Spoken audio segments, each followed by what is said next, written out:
Welcome, everybody, to another edition of the John, Logan, and Greg show, or Homestead from Scratch. Tonight, we're going to be talking about building parallel economies.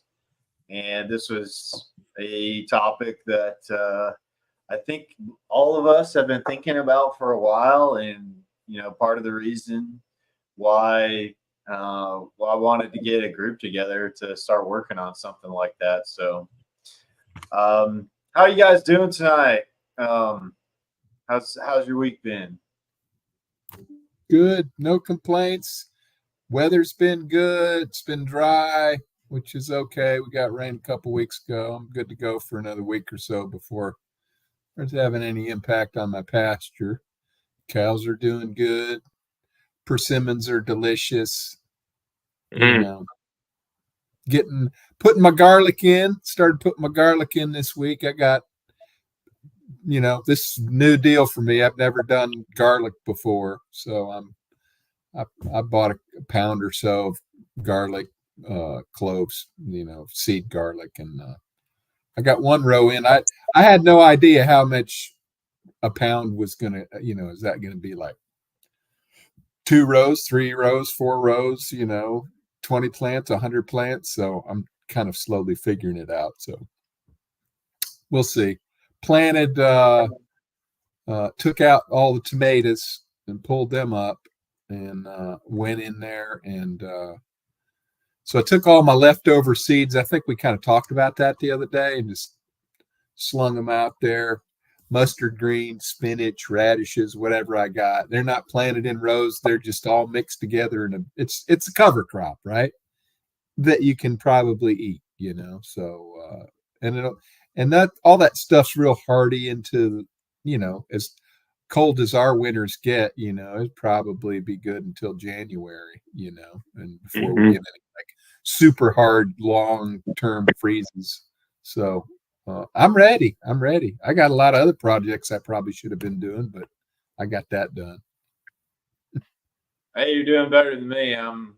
Well, we're no, Logan and I are working on that cabin, but yeah, well, that's a worthy project, man. That's not like you're like being a lazy ass and not doing anything. You're doing it.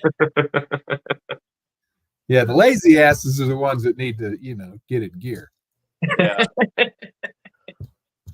Yeah, but I got car problems right now. I got my Jeep is the whole gauge. It's not a big car problem, but my whole gauge cluster on the Jeep is out. So I got it pulled in there, figuring that out. Probably when we get off tonight, got to figure that out and then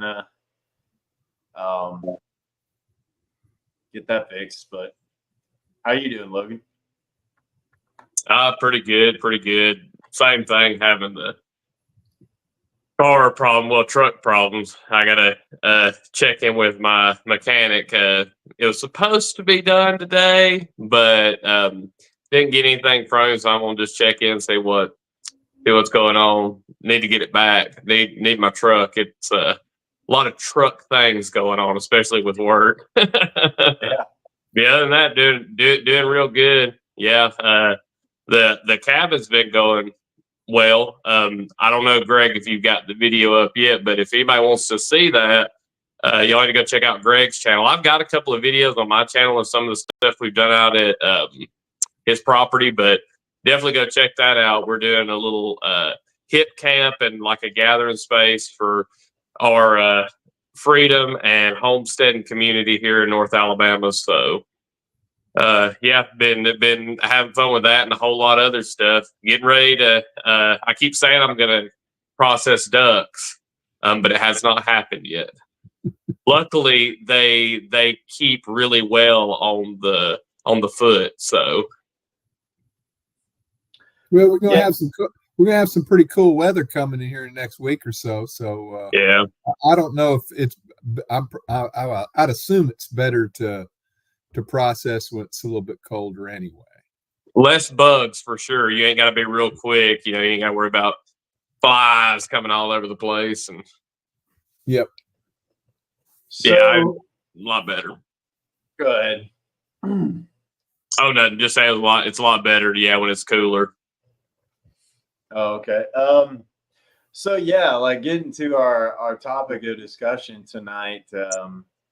You know, there's I think like one of the most important, I guess, things that I try to get across is the whole idea of agorism and using, an alternative markets than our the markets that we see, that going and shopping at Walmart or buying something on Amazon, or being able to just do trade, and when you're using out way out in the open, all surveilled kind of transactions and things like that, and that all the things that have kind of come down as far as like, people coming after, wanting to sell things like raw milk, or you know things that aren't getting, I guess, going through the proper channels or whatever as far as food goes, and wanting to have an alternative type of economy where food and goods and services can move kind of outside of the surveillance of the state. So building a parallel system to kind of be able to kind of, I guess, weaken the power of the state overall. Um, and we've been talking about different ways you could do this, but a lot of it comes with like getting people together and starting to have conversations about this. So um, there's examples that I've heard of, like from other groups. One example that I recently got from the Self Reliance Festival was that, in I guess certain Muslim communities, they have a way that they can pass money from each other in the group of trusted people in the group, and it's kind of like a way to do banking, I guess, or uh, give out like temporary loans to people that are within the group that can help them facilitate trade. Um, but yeah, I don't know what you guys' thoughts are on how do we start building these parallel economies, and is it something that we just start small and just kind of grow them over time? Yeah, Um, I really think that's the key, is to start small. And I mean, it's the same thing with quote unquote going off grid or being 100% self-sufficient. That's a great goal. People rarely get to that level, but that doesn't mean that you shouldn't try to do it. Just the same thing with the parallel economy. Hey, Grady, what's going on? Good old Grady. Hello. Um, yes. And so, you just need to start wherever you're at and do what find one person to trade with. I've got this, you got that, you're a electrician and I have some, couple dozen eggs, or if you fix this for me, I'll give you a dozen eggs for the next 6 weeks or 6 months, or however, whatever the monetary compensation that you agree on. um and I think once you start doing that, and sharing that back to the group, and start these networks really small, because I think the tendency sometimes, and that's really kind of an American thing, is like, oh, we're just going to make the biggest and best trading group in the world, and just be very ambitious.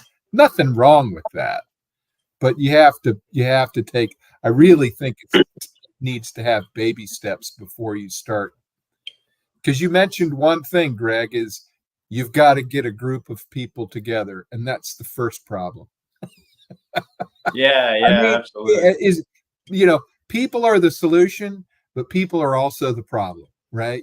So you just that's why this one-on-one, two-way, find somebody to trade with and trust them over time, as opposed to, well, I'm just going to plug into this community, this parallel economy, and I'll just, it's going to be the greatest thing in the world, and it's, it can be, but, it's that incremental stepping away from the government regulated food economy.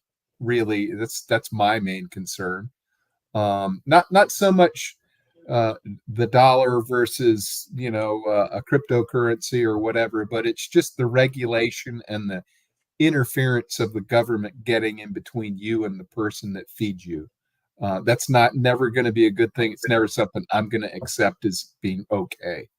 And so we just try to move the best we can away from that. And a parallel economy is what would result if more people did this. And that's just it. You got to get a critical mass of people, right, before it really starts to take off. But and that may not happen long term, and maybe it's just an ideal to shoot for, but it's a worthy one to shoot for, I think. I agree. I think, yeah, it's got to be built slowly, and it's got to be people that want to just. I think the food is where it's got kind of going to start, and we talked about accepting different forms or being able to, I guess, kind of help support each other in different ways and trading, things like alcohol or silver or ammunition. That was one of the things that Logan and I were talking about recently. And one of the things you kind of glanced over it there a little bit, it's and if you find somebody to trade with, or say we have a group, and we informally do have a group. I mean, the three of us have a group, I mean, Greg, you buy beef from me, and Logan, has rabbits and ducks, and there's certain suppliers that specialize in a certain thing. Trade when you can, but you know what? Using dollars is fine too until things get to where they need to be, right? It's like, I think it's very idealistic of people, and there are people out there that literally they just they pay all their bills. Everything that they spend money on is in cryptocurrency. They've created this whole kind of economy around, and because they're committed to that ideal. Nothing wrong with that, but I'm okay with taking dollars every now and then. Yeah. And so while we're just not going to forklift swap out one economy for another and it's going to all work fine. There's going to be that transition period with money, with trading. Who decides what the value is? It's a two-way street, blah blah blah. So I think that's probably the best way to do it. And also not getting a whole large group involved off the very start of it, because as we know, the more people involved, the more noticeable you are to the government. Not saying we're trying to completely avoid the government and do something that's illegal. It's just, you just don't need the irritation and the BS that comes with the government. So what are you doing over there? Interesting. So it's all good. Life in the Valley. We're hope everyone is all well. First time tuning in. Where are you all at? We're kind of in the northern or the southeast, basically. Is where we're all Part at. of Dixie. Yep. So,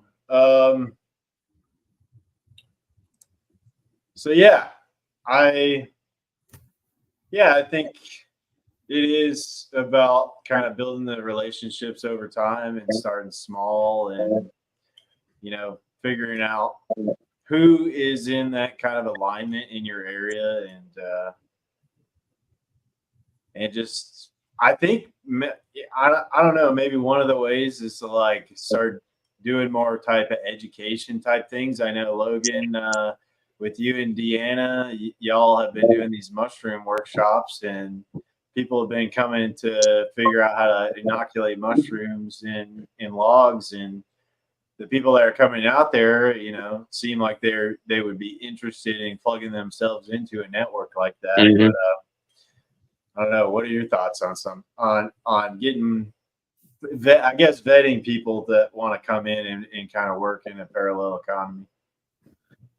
Yeah, so I was looking at the comments there, and I noticed that it's all Grady was asking about whether we're talking about barter or crypto, and Oh yeah, I'll just start out by saying that to me, I think that one of the best vetting systems is by doing barter to start with, because barter just builds such strong relationships. It's not always possible. And now I use this example a lot. I don't want people to think that I'm beating up on comfrey salve or eggs, because I actually don't like making salves or any kind of herbal medicines. So it's actually something that I need. And we've had times where we didn't have chickens, and I need eggs, and so I would trade stuff for eggs. But the thing is, not everyone can do that. And I think that, like the foods and everything, that's what I want to do. I want to trade foods with people. But another thing that's a real sleeper that I think a lot of people are kind of not focused on is doing trades for work and skills. I mean, there are so many people that have much needed skills that they can trade for either other services or goods.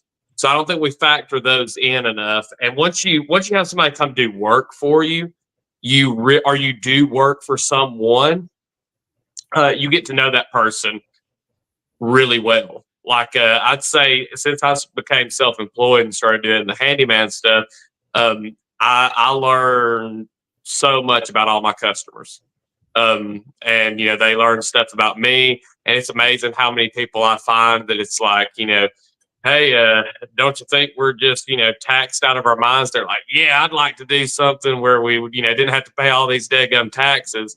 And you just start from there and go down that rabbit hole of, well, what have you got? What can we trade with? And yeah, Lee and Deanna, I've done a lot of barter with them. We've done stuff as far as work, items, and also I've done a little bit with the friends I've mentioned on here from North Carolina, the Nevermore Farms. I actually made a video about gift economies. I'm a real big fan of gift economies if you can have givers in the community, because you can always get those bad eggs that just want to take from people. But I remember the trade that we did. They gave us our dog Skoda, brought us, like, I think it was something like 40 dozen eggs. I mean, it was just an unbelievable. Yeah, I mean, it was just flats upon flats of eggs, and it may not have been 40, but golly, it seemed like it. It was, I know, at least 12 dozen eggs, at the very least. And we got all kinds of little salves and creams and stuff from them. And I took them a whole bunch of trees. And in that exchange, there was a lot of things that went down. It was like somebody's willingly just giving you a gift, and it makes you want to give more. And so I think finding those people for try to find the people that you can do a gift economy with. When the gift economy doesn't work, do barter. When barter doesn't work, do something which I would consider barter if you used ammunition or silver or anything like that as a means of currency, or try to do some crypto, or cash. Cash is king. The dollar is being constantly inflated, but I can't make my truck payment with eggs or with borrowed labor or with trees, like that stuff. The bank will not take that. And so I need to make some money still. And it's going to be one of those things. It's not, I think, starting with a small group, but then also starting out small with the system itself. Like, let's focus on, hey, can I get to where I don't have to buy my groceries? Like, let's start with that. And then slowly move in, or can I get to where I don't have to pay for these services? I can barter goods that I have for these services. So I think, taking it as like not only a small group, but then doing just a small percentage, try to be 5% in the parallel economy. And then from there, go and try to be 10%, then try to be 15, and just, adding those 5%. And yeah, I've had a good bit of experience also with I call them my pig people. They're not, that's not as confusing to people, but they're the ones that raise the cooney pigs. And I've done a lot of trade with them. And just doing the little trades here and there is what really builds the relationship. And it's going to be a thing of just starting out small and going with percentages. It's not like John said, we're not going to just build this overnight. We didn't get into this situation that we're in with a monetary system that's fake and built on debt overnight. It happened little by little. So we're going to have to put in the work, and we're going to have to accept that more than likely it's going to be our great grandchildren that will see truly flourishing and resilient parallel economies. Yeah, life in the valley here, just talking about up in Ontario, apparently it sounds like they're doing a lot of barter and cash deals as much as they can. Tax 40% on their dollar here. Any cash or barter deal is great. Yeah, I think more people are realizing how much, they're paying in taxes, and where does that really go into? I mean, we got, the recent tragedy of the Hurricane Helene in North Carolina, and all those people that are affected up there, and FEMA seems to be just getting in the way, and tax dollars going into that organization, and seems like it's quite a large bureaucracy, and they're not quite connected to the people that are in the local area, and the locals can do a much better job. So it's just like, what is your tax money really going to? And yeah, I think it's when will the normies start to shift, I guess, is the question. It's like, when will it be more? When will people start understanding, if we don't start building like a local kind of food network, that we're gonna be in kind of a rough situation? Is kind of what I'm trying to go. Unfortunately, I believe the answer to that one is when they get hungry. If anybody's even glanced at French history, as soon as people get hungry, that's when revolution starts. Now they've had a lot of, it seems like they did a lot of the, like, we're gonna do the revolution stuff, but then it's just gonna get worse every time. But I think when people get hungry and people suffer, there's a lot of people, I think, with the natural disaster that are realizing, hey, I'm not as prepared as I should be. And I've been trying to here lately in the live streams, and if I make any videos, talk about North Carolina, because I do. Nevermore Farms is in North Carolina, and I trust those gals. I mean, they are very good-hearted people. They've received a lot of assistance in their local community, and any way that anybody can help, whether it's you want to go and volunteer time or supplies or money or whatever it is, I would go and contact them. Internet up there, of course, is a little rough, so you may receive late responses, but it's so much better than trying to go through these large organizations now that we have the internet, and getting the help directly to the people and to these small communities. Because I know Greg and I talked about this a lot yesterday, just how these disaster stricken places, all these people come in from outside, and a lot of them are well meaning too, but they don't know the area, they don't know where to get things. who needs help, what roads to take, et cetera, et cetera. And so trying to find those local support people. I know that and close to the town where they're at, there was one business that didn't flood.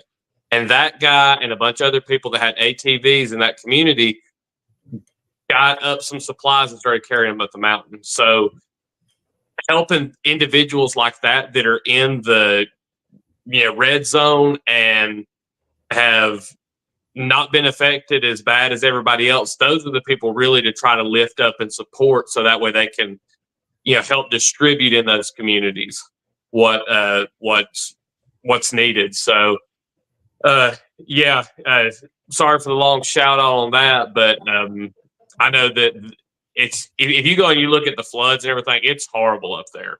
I hate it for everybody that's suffering. It's an extremely rough situation. A lot of people are not getting the help that they need. Yeah, and I think my hope is that people aren't going to clamor for more like government oversight or some new government program that's like, well, I don't know, these guys aren't doing their jobs, so now there needs to be another program to like watch out for what these guys are doing. But no, it's the people that are on the ground that are doing the best good, and the people in the local community and the churches in the local communities that are really making things work out there and helping the most people out. And it seems like the government agencies are, they're working kind of from a top-down viewpoint, and they're coming in and I've seen so many videos now of them coming up to the FEMA employees and being like, well, they can apply on this app and they can go online and apply. Well, there's lots of people that don't have access to power or communications that how are they going to apply and do all that kind of stuff, or even know where to go to get the assistance, because it seems like they just haven't been as helpful out there. Yeah. Well, the interesting thing about at least that area of the country, fortunately for them, there's a long history of being self-sufficient, and just it's born out of a lot of it is what the government in the 30s called poverty. They had everything they needed. It just was, they had to create a program for poor people in Appalachia, and they, unfortunately, those government programs enslaved those people, and they got stuck in a pretty bad cycle. But they are resilient. They are community based. They're they know how to handle themselves, which is a good thing. The problems start happening in cities where people don't know how to take care of themselves. Mm-hmm. And this is pardon my French, but it's not a city full of a bunch of assholes that they're entitled and literally will result to violence if they don't get what they need. And that might be something as simple as, somebody giving me, the store's empty. How come the store's empty? I can't believe this. It's like that's where the real problems and things come apart really fast, are large groups of people that don't know how to take care of themselves. And that's not necessarily where that happened in North Carolina and Tennessee and West Virginia and down in Georgia. Those are rural places by design, right? So they're gonna recover from it, but I'm sure there's probably going to be a lot of discussions around the dinner table of, we have to have these parallel economies. They won't call them that. There's not a name on it, but they know that they have to organize locally, because as they found out, nobody was coming to save them from the government. The only people that saved them were their neighbors. And that's huge. And unfortunately, like Logan said, it'll take something like that for some people to finally wake up. And then there's just going to be a huge, and we already know this country is very, very, very divided. And there'll be a certain segment of the population that will hang on to the last days of the empire, to the government, and they'll not go that alternate route.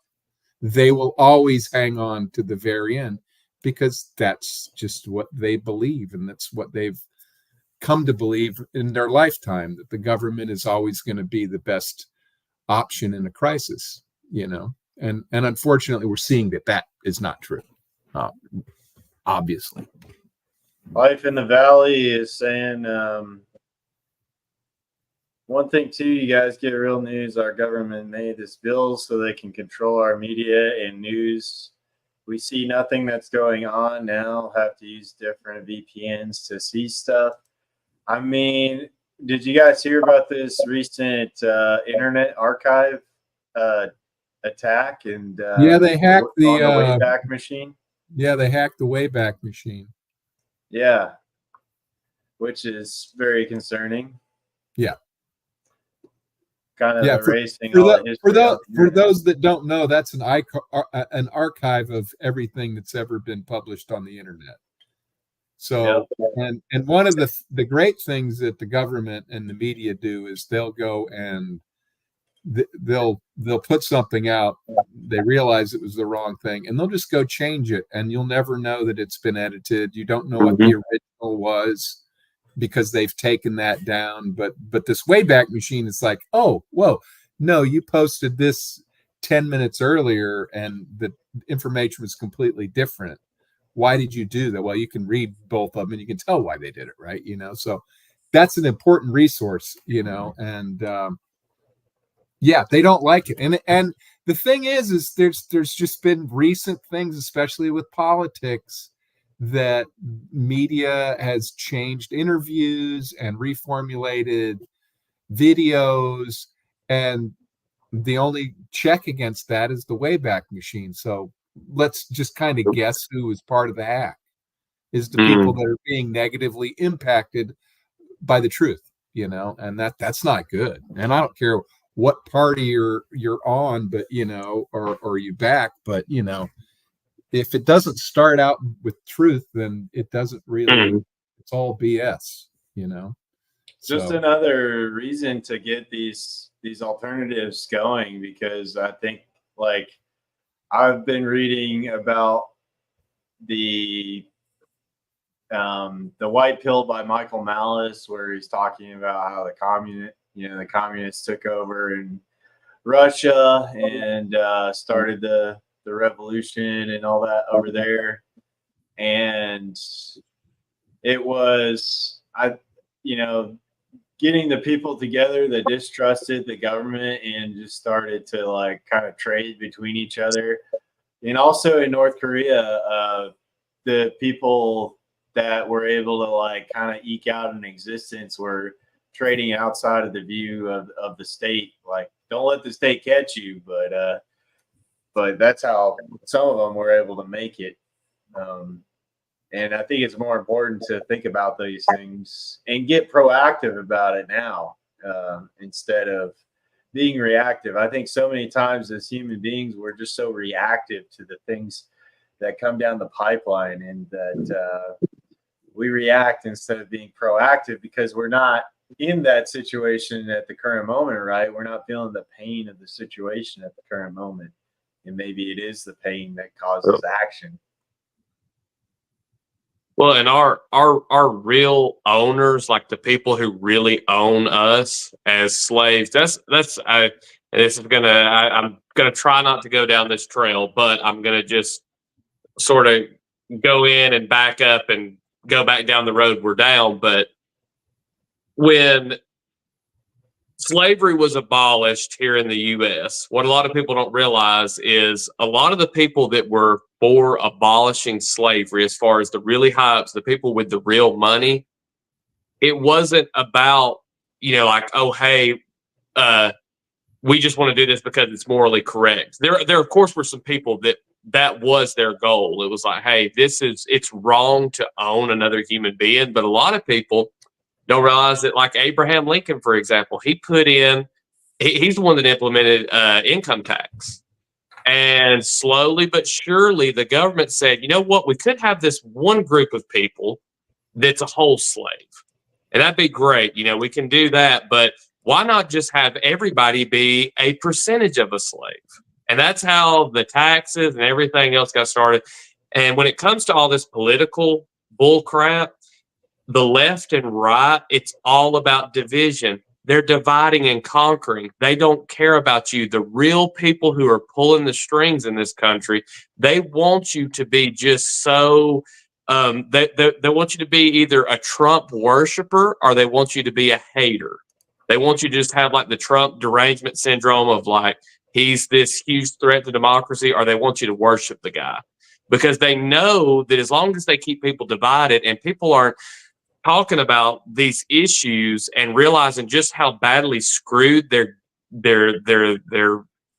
being by their government, they're not going to figure this stuff out. They want you focused on going and voting and just focus on all this political noise, and they want to feed all this stuff on your social media so that way you're not out there building relationships with your neighbor, and you're not out there trading. You're not out there trying to solve your problems. They want you focused in on that. And man, they do it so well. They do it so well.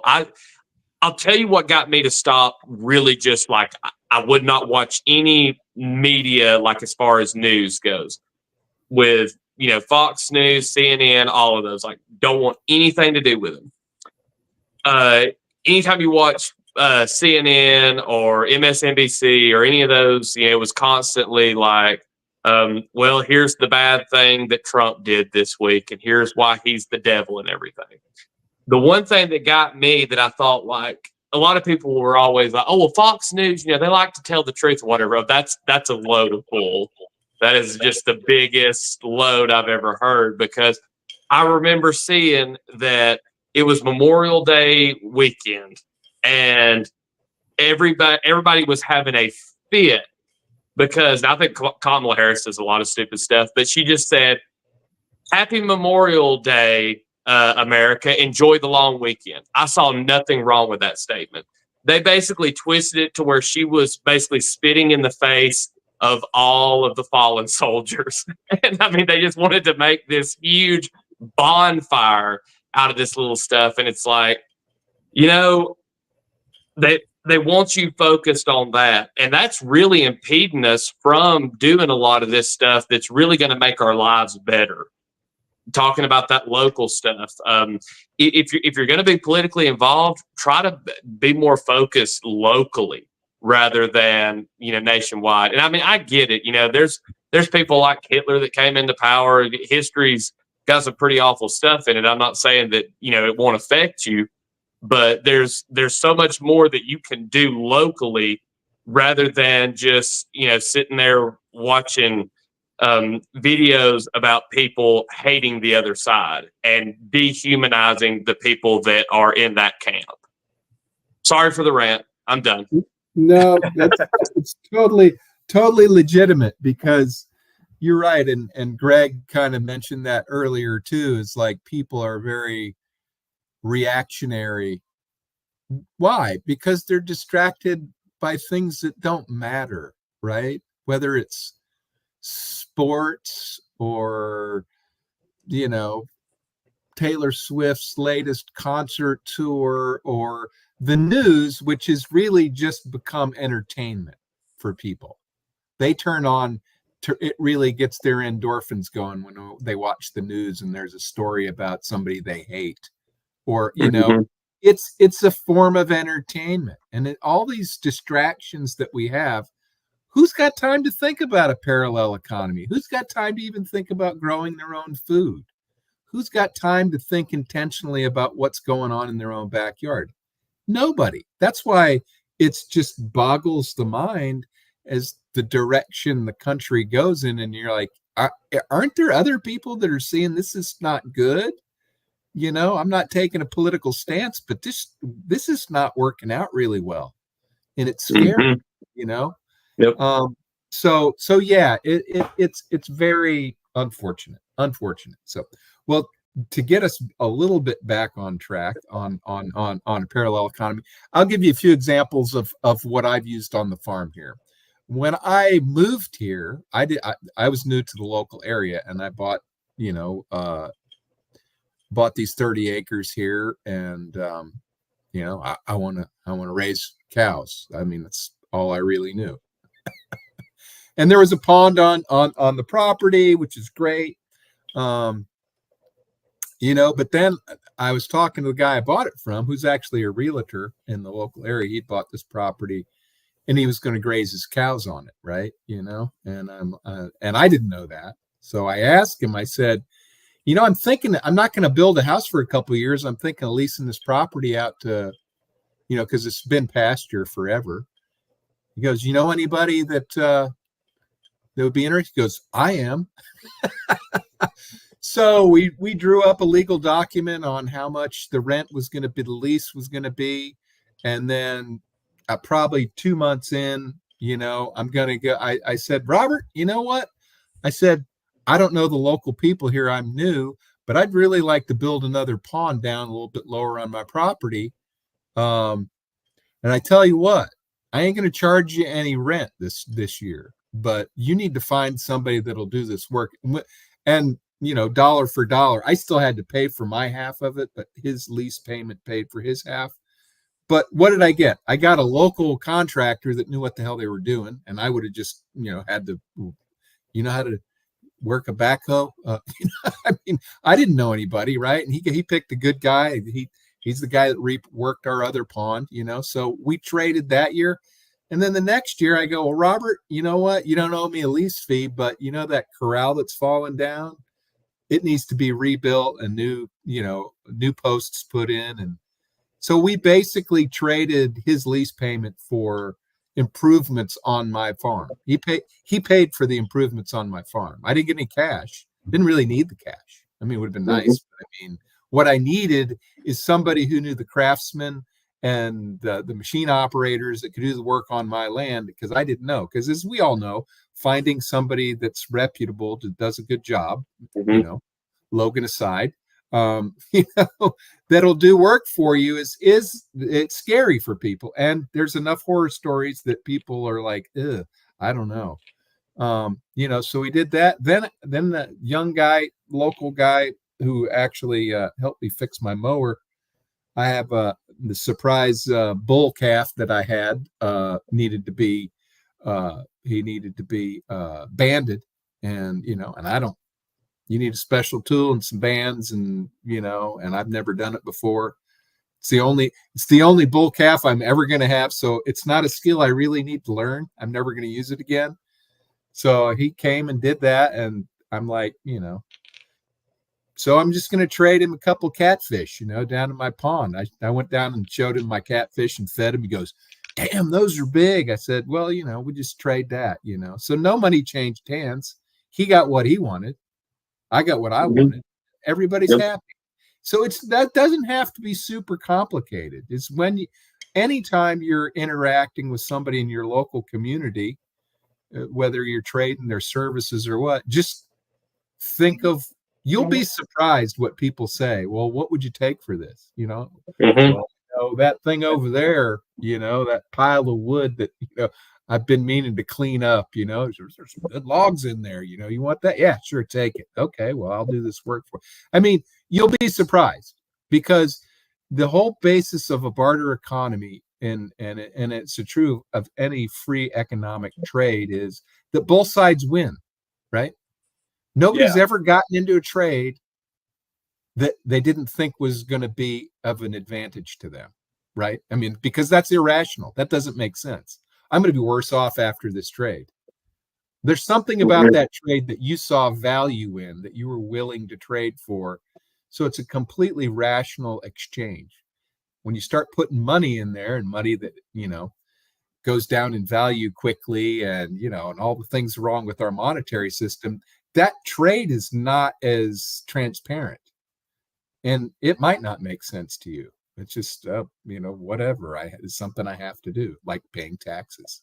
it's not a rational thing to do. I mean, I'm giving the government my money. That's crazy. Why? I still haven't figured it out, right? You know, For the roads, John, we need roads. Yes, we need roads. We Yes, need potholes, John. How are we supposed to drive without potholes? Yes, I know. But you know, someone's got to build the roads. So it's well, the government doesn't build them. Yeah. But you know, bartering is a really good way of understanding your local economy and meeting people, right? You know, because you know, go ahead. You know, if I ever want to start, you know, and I do, hopefully one day I can raise a couple hogs, you know, because I like pork too, and you know, and bacon and all that other good stuff that comes off of a hog. But I fully intend to, whoever I buy it from is like, will you take 20 pounds of frozen ground beef for those 2 hogs? Now, sure, they would like cash, but you know what? Maybe they're in a position where like, yeah, I would really like to have 20 grams of grass-fed, you know, ground beef, you know, or whatever you decide is, you know, I have an excess of it. He's got an excess of pigs. We trade. We're both happy.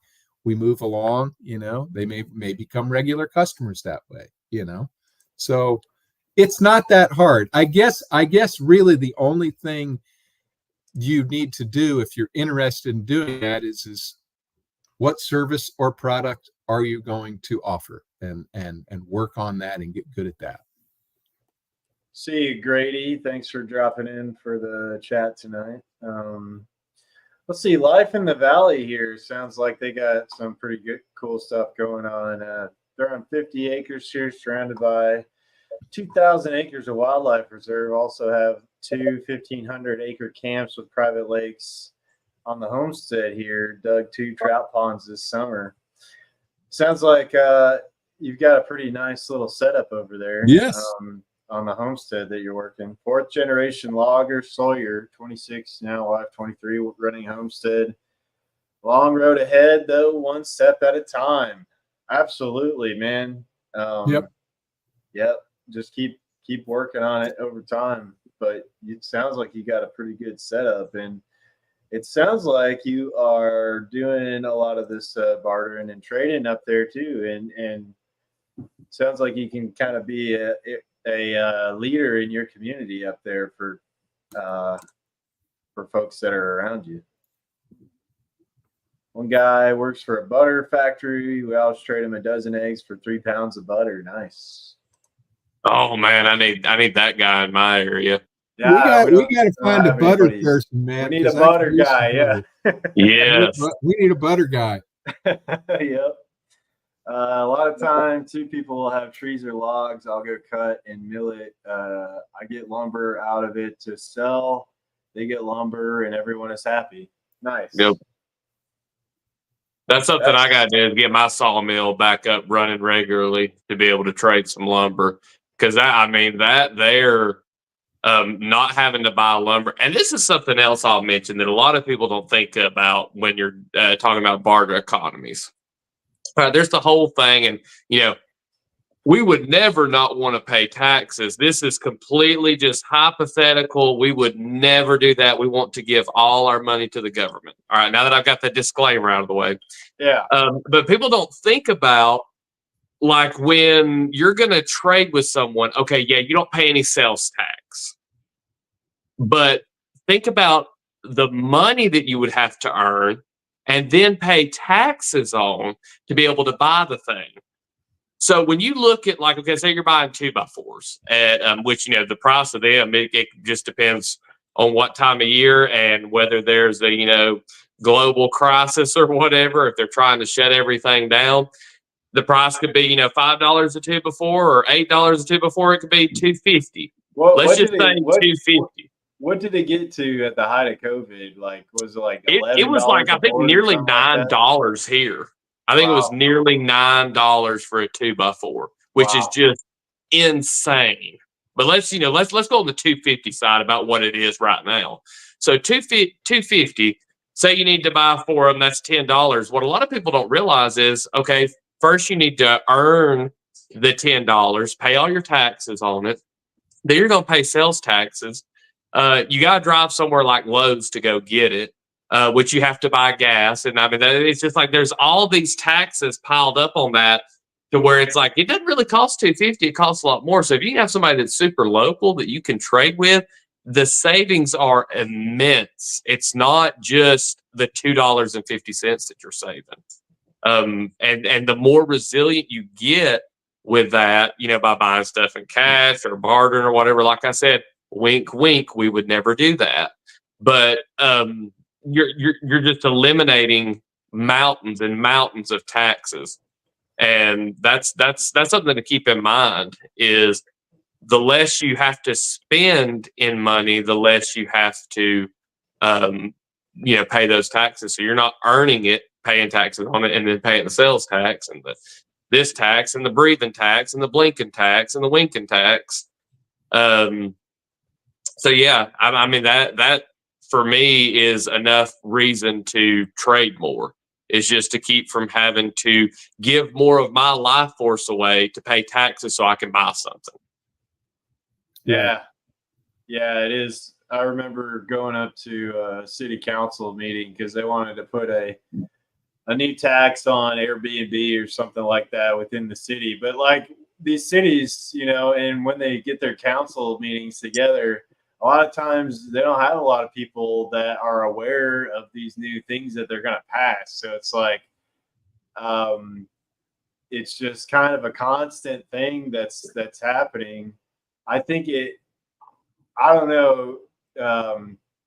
You know, I always like, I think that, you know, the activism lies in the taking actions within your local community and doing things like creating an alternative economy with one of the things that Alan Booker talked about at the recent Self-Reliance Festival was, you know, having an abundance economy. Back in the day, people used to do these like seed swap events or whatever, where they would have their crop and then they would take those seeds, and at the end of the season, they would give them to their neighbors over there.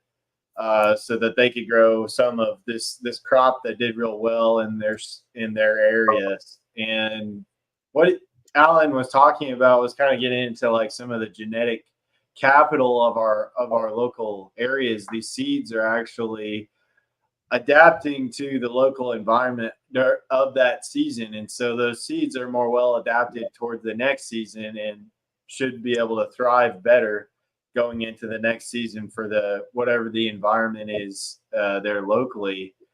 And like having genetic capital is one of the things of also growing this kind of parallel system, as well as doing, you know, some actions in that regard is of saving seeds and then keeping this abundance, like creating abundance through this practice of finding what is working well in our areas and growing so much of it that we have in abundance to be able to, you know, kind of use in this parallel economy as well. Man, that with the seeds is so valuable because plants now there's a significant amount of scientific research on plants having memory and being able to learn. So there's that, but then there's not really a whole lot of scientific evidence, but things that I've experienced, I am a strong believer that plants not only are able to remember and learn, but they also have genetic memory. You know, there's generational memories that are passed down through those plants of, you know, times of year and weather cycles, et cetera, et cetera. And we don't have that anymore. And, you know, Baker Creek and a bunch of other seed companies are doing their best to keep a lot of these heirlooms alive. But having somebody in your community that can do locally adapted varieties of plants is extremely valuable, because here in North Alabama, even though we may be on the same longitude and everything. We're or wait, no, excuse me, latitude. Which one's horizontal? Latitude, I believe. Latitude, right? Yeah, I was like longitude. That's not right. But even though we're the same latitude as, say, North Georgia or North Mississippi, the climate's still very different. And so having somebody local that can have those seeds and those plants with the memory of the seasons. And I've actually seen plants and trees that have been moved here from other genetics around the country that have learned over the seasons. It's really wild to see. And there's just there needs to be more research put into that. And I don't think that there's going to be a lot of your big labs and stuff that do that. But hey, to me, science can be done in a lab or it can be done in the backyard in the garden. And so getting some people, all you need is one person in the community that just loves planting stuff. And people can get seeds from them.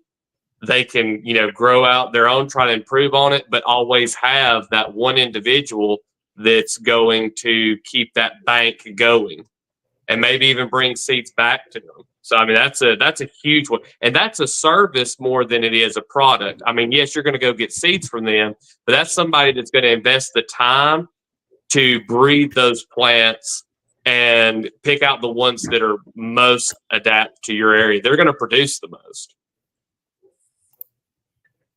Yeah, I think,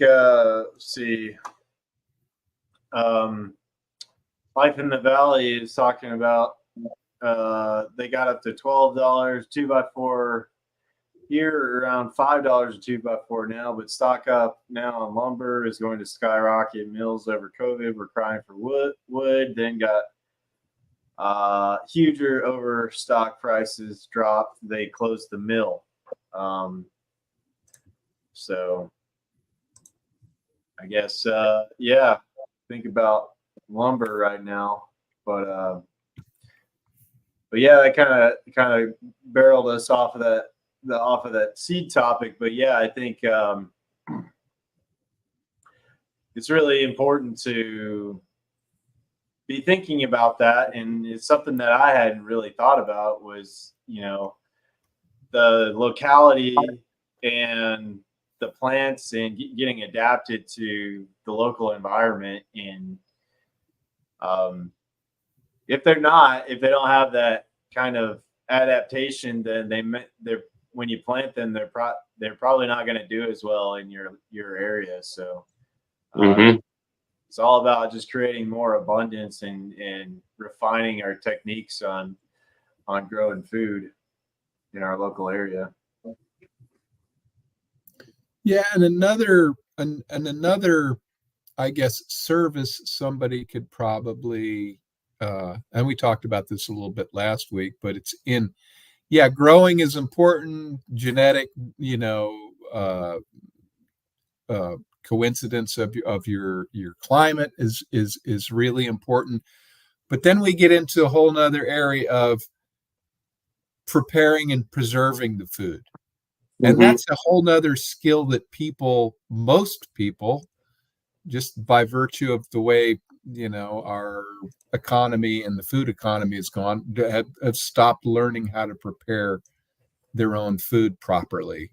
Well, not properly, but to some people, it's just, I love fresh food, but I don't know how to prepare it. Fresh vegetables. I've only had frozen or out of a can, and I very rarely eat a fresh fruit or vegetable or whatever it might be.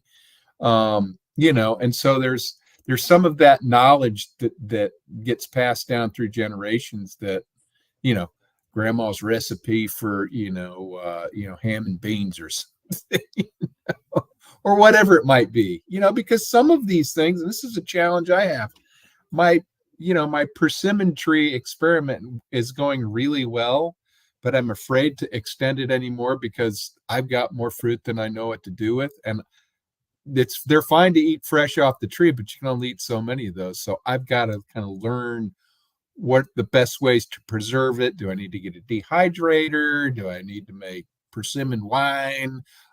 Should I freeze them? Should I make fruit leather out of it? I mean, these are all ideas, but I need to learn how to do that. I really do. But like I said, as a service in this parallel economy, there could be somebody who's an expert at, and I'll show you how to do that, for whatever the trade is. Maybe I bring a couple baskets of persimmons to them and they're like, oh, that's great. I'll show you how to preserve these or do something, you know what I'm saying? So yeah, so it's so if you have those skills, those are valuable in the local economy. You might not have the room, and you might not live on a farm like I do, and you don't have the space to raise a lot of food, but you sure know how to preserve it because your grandma taught you, or whoever it might have been. So those are all really important too. So don't think if you don't have like something physical to trade to somebody, you still have your knowledge and your skills that are needed by the community. Well, guys, we're coming up on an hour for tonight. We want to go around the horn and let everybody know where people can find you and support you and what you got going on. Yes, well, if y'all want to get a hold of me, I'm at DJ Cattle Company. I'm also on Twitter. My name on there is Farmer John, and my address there is at Soul Survivor 78. That's SOLE Survivor 78. So don't post a lot of content on there, but I will eventually, especially if people are like, hey, whatever. I get some followers that are more interested in some of these other things. You know who I got a follow from a couple years ago that I was like, because he was, I don't know, he was just goofing around on X, Twitter, whatever you want to call it. It was Twitter back then. He goes, if you can answer this question, I'll give you a follow. And it was Thomas Massey. So oh, nice. So he follows me. Not that he ever reads anything that I post, but it was kind of he's a pretty cool guy. And one of my I think hero is too big of a word, but somebody I truly admire that is actually a politician. So that's a hard ask for me. So Well, good. Well, I'll go give you a follow, John, on X. Sure.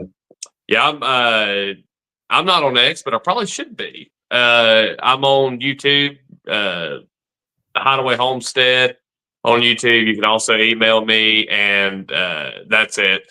hideawayhomestead@gmail.com. And I'm pretty easy to get a hold of. Pretty small channel, but got a lot of videos over there. Go check some of that stuff out if you're not watching this for my channel. And if you are watching for my channel, be sure to go and check out all of Greg's stuff on the Tinker Tribe. Me and him's done some collabs over there on stuff, and a lot of good content. Yeah, absolutely. Yeah, we do this show every Sunday and just kind of have a conversation about different topics that were on our minds and getting out here. Hopefully you guys get some value out of this. And if you like this kind of stuff, then you can go back. I've got several podcasts of me interviewing different guests and talking about attempting to come up with solutions on a better path forward for the future. So if you like that kind of stuff, if you like the stuff that we're talking about, yeah, check it out. And we'll see you guys again next week. Life in the Valley, thank you for being here. And it's all Grady. Thank you guys for being in the chat and hanging out with us tonight. So appreciate you guys. And with that, have a good night. Have a great week. We'll see you guys next time.